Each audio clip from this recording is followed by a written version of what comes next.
Dan kalau khusus tentang Ragnar, yang saya lihat dia main di semua tempat kayaknya Iya. ada deh dia gitu ya. Meskipun pemain kan pelatih kan ada strategi lah gitu ya dengan adanya big data. Jadi kebayang nggak kita kalau misalnya anak kita atau anak teman kita yang demen bola, dia umur 8 tahun, ikut kejuaraan sekolah, kejuaraan ini, semuanya terdata. Gimana sih keseharian pemilik itu saat di klub gitu? Walaupun memang abang tidak menetap di Belgia, tapi di Jakarta. Seperti apa sih bang kesehariannya?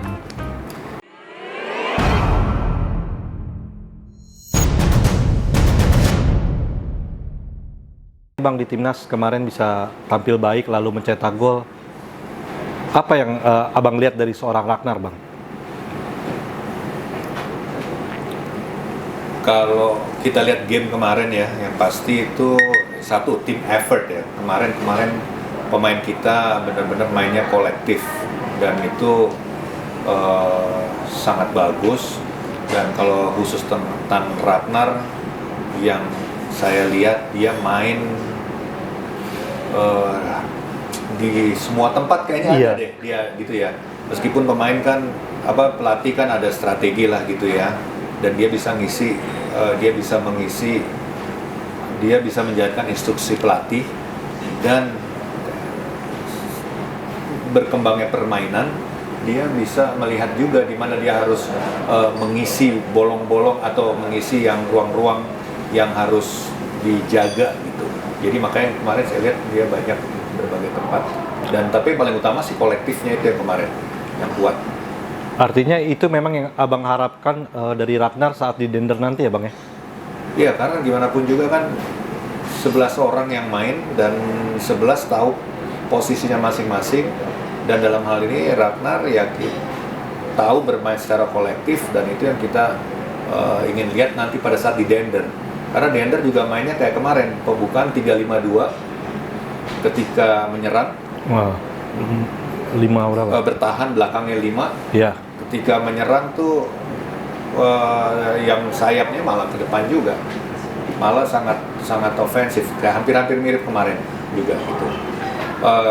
Pemain diharapkan bergerak terus, nggak menunggu, jadi selalu mengantisipasi apa yang akan terjadi sehingga ketika kehilangan bola bisa duluan mendapatkan bola kedua. Akhirnya menjadi possession itu yang kemudian ya dimainin lagi bolanya gitu. Oke. Kalau nggak salah kan sebelum Ragnar bergabung dengan Dender, abang belum pernah ketemu Ragnar dan hari ini bertemu nih.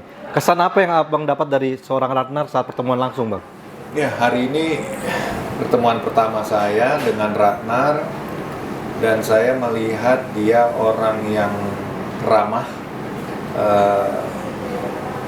belum ngeluarin omongan apapun, yang keluar dari dia senyum duluan gitu. Jadi kita bisa lihat dia ramah orangnya. Dan tadi dari ngobrol-ngobrol kayaknya orangnya serius terhadap profesinya dan positive mindset ya. Positive mindset. Jadi saya bisa kebayangkan perjalanan ke beberapa daerah di Indonesia itu kan nggak mudah juga gitu ya. Meskipun pesawat ada, tapi keluar dari Jakarta kemudian masuk ke daerah-daerah itu kan nggak sulit, dan dia melihat itu sesuatu yang positif, dan itu akan mempengaruhi dia nanti melihat kondisi ya latihan, kondisi pertandingan, hasil pertandingan. Pesan ada nggak bang saat pertemuan tadi, pesan yang abang sampaikan saat lawan Australia nanti untuk Ragnar? Saya pikir tadi saya sempat ngobrol untuk ketemu Australia, ya yang penting recovery. Ya. Ya, itu yang paling penting, recovery. Karena kalau dari secara teknik kan kita udah tahu, kita udah lihat secara fisik, kita udah lihat juga kemarin. Yang penting sekarang recovery-nya supaya dia bisa main ya optimal, syukur-syukur 90 menit dia bisa main penuh. Itu sih harapannya. Kalau soal Dender nih bang, sekarang kan puji Tuhan ada di peringkat pertama untuk sementara ya. Di bawahnya ada Anderlecht nih bang. Kalau nggak salah beberapa pertandingan ke depan akan bertemu Anderlecht nih. Nah, itu kira-kira apa sih Bang rahasia Dender bisa sebagai tim promosi untuk sementara memuncaki klasemen, Bang? Satu, persiapan. Dender itu melakukan persiapan kalau nggak salah 3 minggu lebih awal dari klub lainnya. Di bulan apa tuh, Bang? Sekarang Agustus, Juni akhir kali Juni ya, akhir ya. udah mulai kita latihan. Kurang lebih 3 minggu. Jadi kalau kita ngeliat grafik mungkin pemain kita fitnessnya udah naik, klub lain masih baru starting gitu ya. Jadi kita mendapat situ. Nah, tapi sekarang ada international break yang 14 hari nih libur, nggak ada pertandingan, 2 pertandingan. Jadi kemarin orang klub-klub yang kemarin tertinggal 3 minggu sekarang udah catching up nih, udah nyusul. Jadi grafiknya mungkin udah sama-sama gitu ya. Jadi bulan September kita ketemu 3 lawan besar, yaitu Standard Liège, Genk, sama Anderlecht. Tiga klub besar dengan kualitas pemain yang bagus-bagus dan kondisi badan yang udah fit. Sekarang ini ya kita akan melihat pertandingan yang ini sih, yang akan seru, yang akhirnya yang ditentukan oleh kolektif juga sih. Akhirnya seberapa ngotot 11 orang ini secara tim dia pengen mendapatkan hasil positif. Kalau mereka pengen hasil positif ya mereka ngotot dan kerjasama, nggak saling menyalahkan, pokoknya main yang jadi terbaik. Saya pikir ya kita berharap yang terbaik. Kalau bilang 3 poin kayaknya gimana, tapi ya kita harap yang 3 terbaik. Kan Abang termasuk salah satu sosok yang mencintai sepak bola ya. Berarti apakah bisa dikatakan Dender itu adalah cinta terakhir Abang di sepak bola? Ya, itu susah sekali jawabannya ya. Tapi yang saat ini Dender, kita fokus ke Dender, fokus kepada musim ini supaya bertahan di Liga 1 dan bertahan dengan grafik yang positif hari ini. Karena di bulan November ke Januari ini penentuan ya akan berat karena secara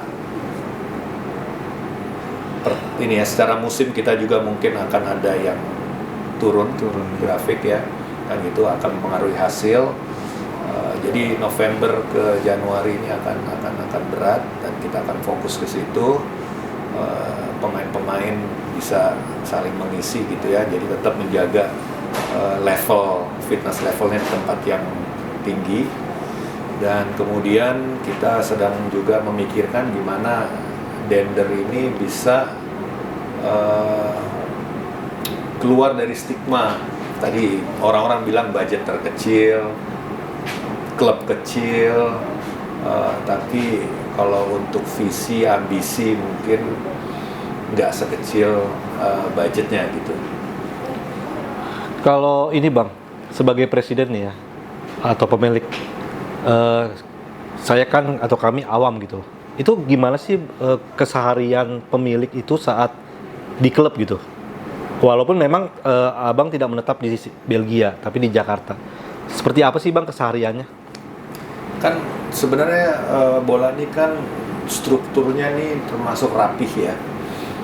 Secara umum udah rapih. Ada manajemen, kemudian ada coach. Tugasnya udah jelas, manajemen juga tugas jelas. Di antara manajemen dengan ini ada sporting director. Gitu. Jadi ada yang menjembatani ini. Jadi kalau dari saya sih melihatnya, saya percaya bahwa mereka ini profesional. Pertama, dia akan mengerjakan pekerjaannya sesuai dengan kemampuan dia.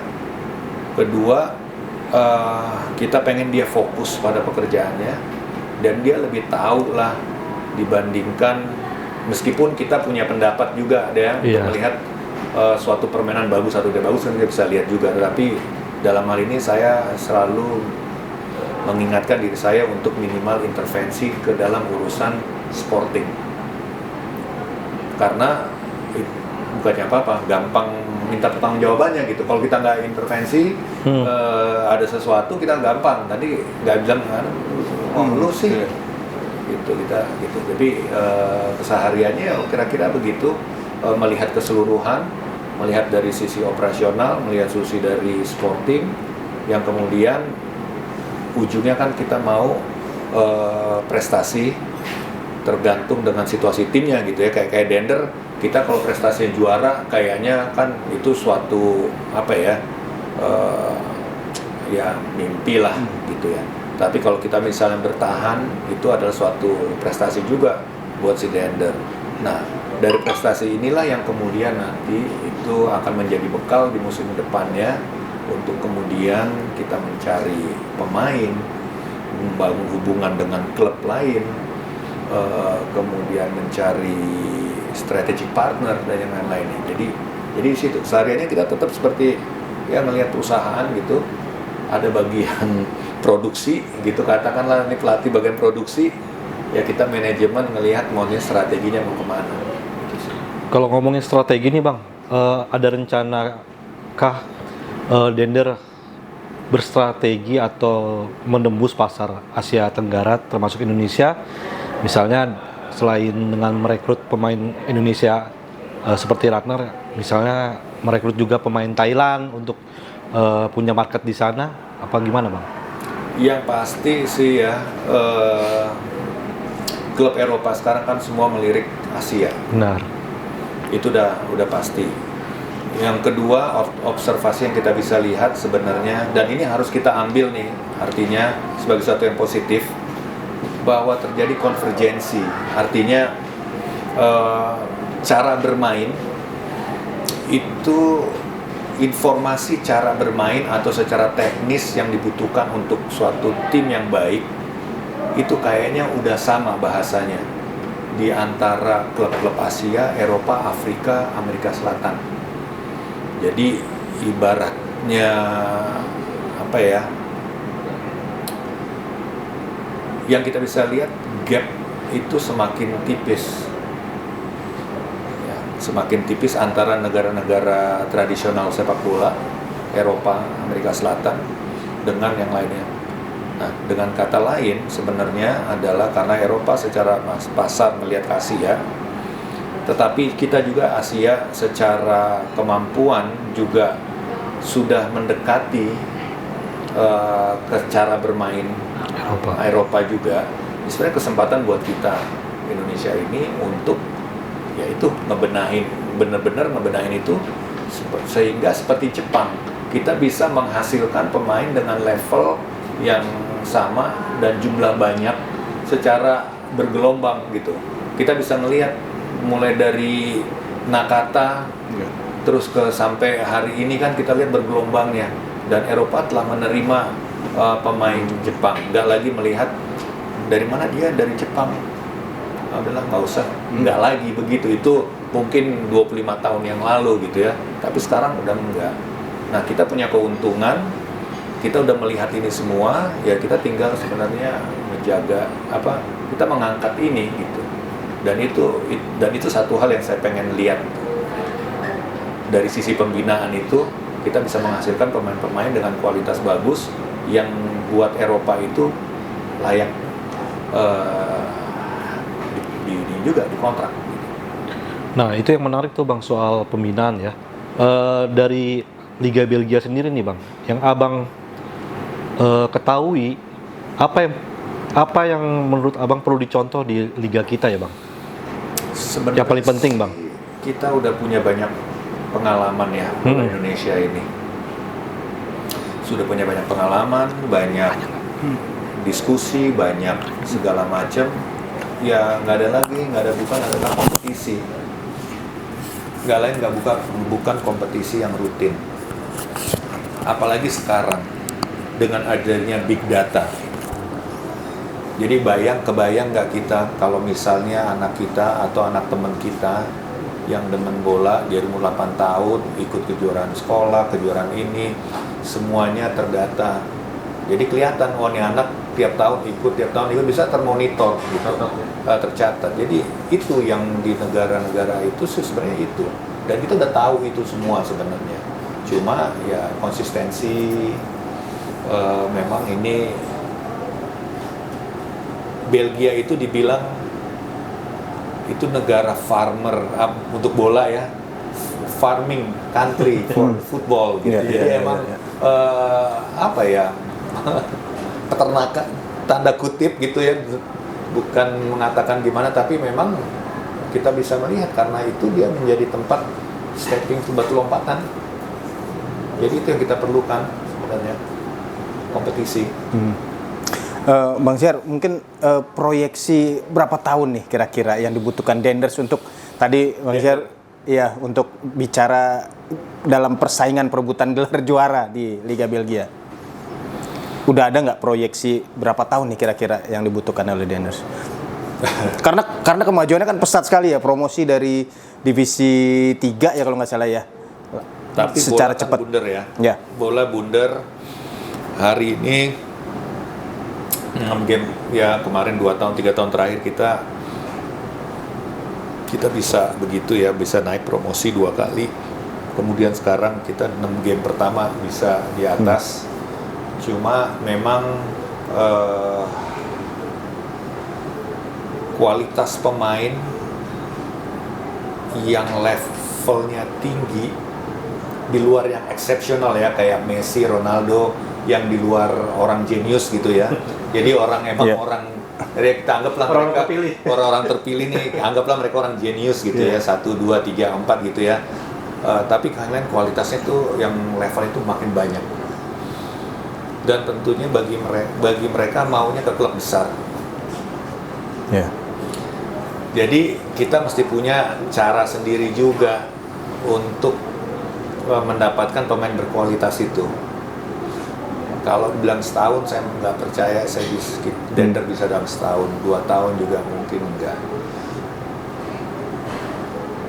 Paling cepat itu 3 tahun. Paling cepat tuh kalau ngegas konsisten gitu 3 tahun. Antara 3 ke 5 tahun kali.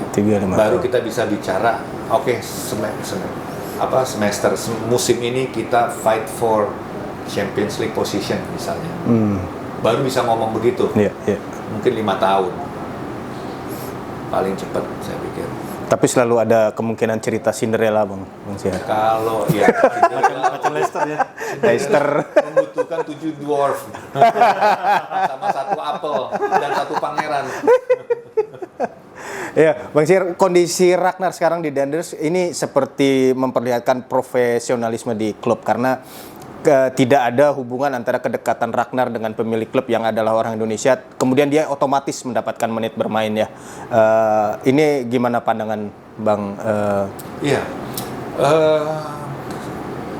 waktu kita merekrut Ragnar, pelatih melihat profilnya dia, profiling. Ada beberapa kandidat, profiling yang tercocok adalah dia.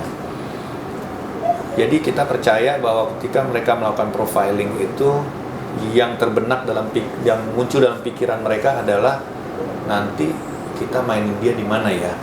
Kira-kira itu pasti udah ada. 1. Kedua, dengan dia terprofiling ini, dia juga secara kemampuan dia udah pasti lolos. Kalau enggak, pertanyaan bagi saya, kenapa lo ngambil kalau nggak bagus? Nah, jadi memang dasarnya sudah ada.